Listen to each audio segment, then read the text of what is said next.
Eu tô vendo aqui, eu nem joguei como manchete isso daqui, mas o Bolsonaro se pronunciou sobre o Malafaia também, recentemente aqui para o Igor Gadelha. Os filhos do Bolsonaro, o Edu, o Flávio, fizeram postagens falando que roupa suja se lava em casa e não em público. Falaram, o presidente Bolsonaro fez o que tinha que ser feito no momento certo, foi decisivo para o cenário em São Paulo. Se não fosse Bolsonaro, Ricardo Nunes não estaria no segundo turno. Assim como foram decisivos Tarcísio e Malafaia, cada um na sua função, como um time de futebol que não ganha só com atacantes. A fase agora é distensionamento e, sem orgulho e vaidade, juntar e vencer a extrema-esquerda em São Paulo.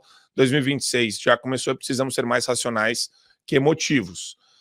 Mas agora eu vou jogar essa postura. E o Bolsonaro, ele só falou que o posto Ipiranga dele não tem gasolina, só tem água. Foi o que o Bolsonaro falou para o Igor Gadelha, assim, em geral, assim, nessa chamada por vídeo.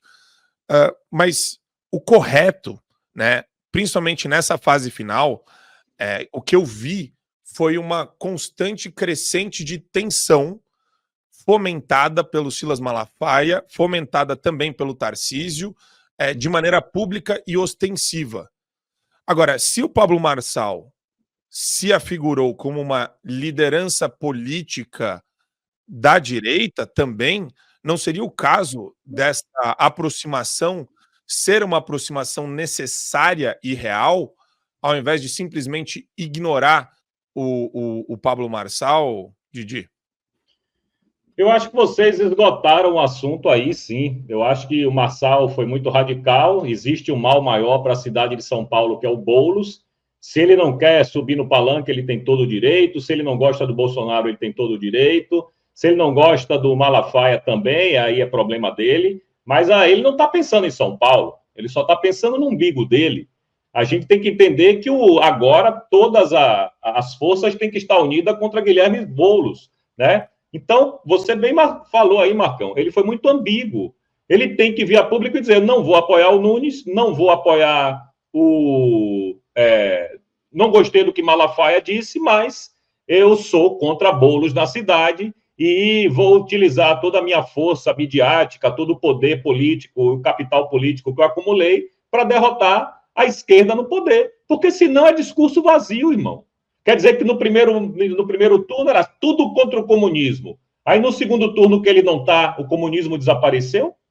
Boulos desapareceu da face da terra? Não. Tem que ter um pouco de coerência, né, cara? Acho que tem que ter um pouco de humildade também e reconhecer. Não foi para o segundo turno.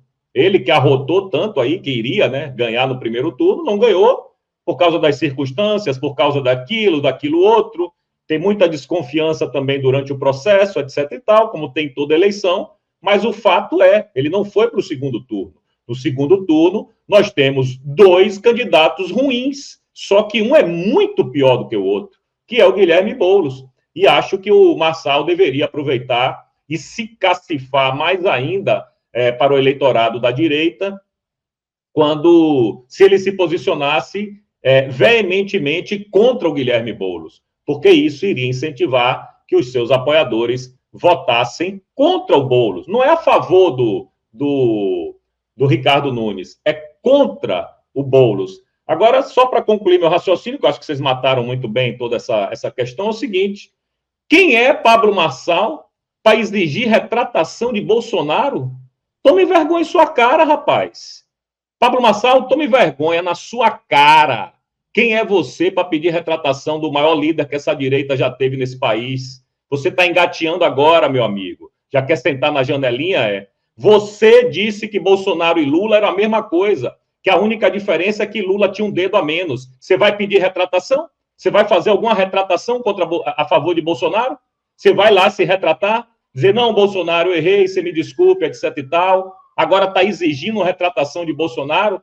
Me bata uma garapa, né, velho? Me bata uma garapa. O mal maior se chama Guilherme Boulos, tem que ser destruído, politicamente, evidentemente, né, a gente tem que sempre fazer essa ressalva, né, porque nos tempos de hoje, né, a gente sabe como é, mas, enfim, o mal maior é Guilherme Boulos. Acabou. Tem que colocar o Guilherme Boulos para escanteio e simplesmente apoiar não precisa nem apoiar, mas chegar veementemente e dizer, não podemos deixar Boulos sentar na cadeira, que ele falou isso várias vezes, Marcos. Mas Eu acho que também é uma concertação que tem que ser explorada também pelo pessoal da direita, né? Agora, é que a grande questão que eu acho que está deixando todo mundo um pouquinho nervoso, né, e num ponto assim de estresse considerável, é o fato do Tarcísio ter mostrado os dentinhos.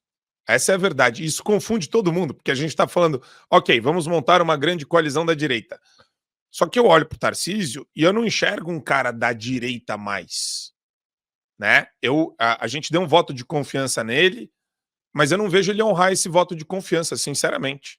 A postura dele, para mim, não inspira confiança. Gestor legal, gestor bom, ótimo, parabéns. Mas a gente não está na época de discutir construção de pontes, a gente está na época de defender a liberdade de expressão. O X pode voltar a qualquer momento. Olha só, graças à benevolência do Moraes, a gente vai falar sobre isso aqui. Então, é uma situação muito louca, porque eu gosto de me colocar no lugar do Bolsonaro, no lugar das lideranças e pensar como eu gostaria de fazer. Tem traição? Tem. Tem jogo de interesse? Óbvio, política o tempo todo é isso. Mas o fato do Pablo Marçal se tornar uma liderança nacional é importante, inclusive, para outras campanhas municipais. Entendeu? Se eu fosse o Marçal, eu iria para Curitiba para fazer a campanha da Cris Grêmio.